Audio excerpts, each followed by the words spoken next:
assalamu alaikum wa rahmatullahi ta'ala wa barakatuhu.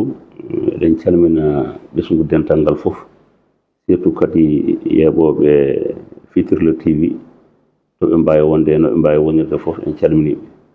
ɗum yawti kadi wonno konngol meɗen tan ko e gargol khalifa meɗen o ceerno Ahmad Tidiane Ba. en gandi o yehino ɗemgal islam fodde lebbi 4 ko Dakar woni.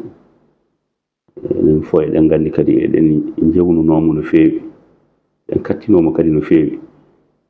Allah ittimo Dakar noon hanki dimanche o yettima Tamba, o foti yetta ɗo hande kikiɗe.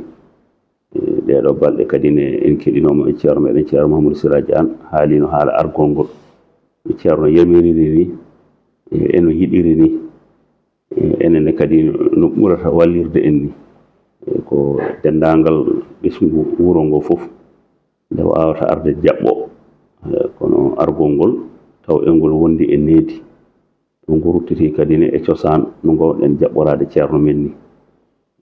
ɗum noon kadi ene ƴeeya e mesure aji ƴettaɗi.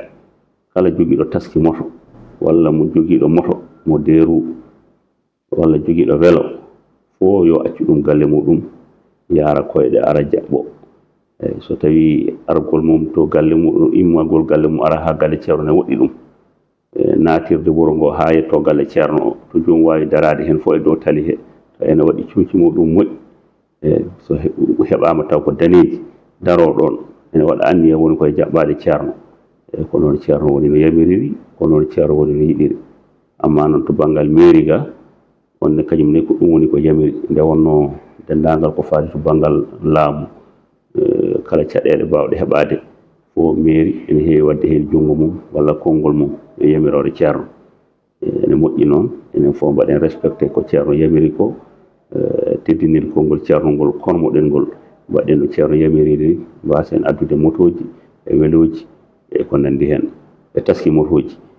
so tawi woni jomum noon ari ha waɗi ko wona yamirore nde moto muɗum jaggama, ɗum kam yo faam mairie e ko wona mairie fof ala hen konngol.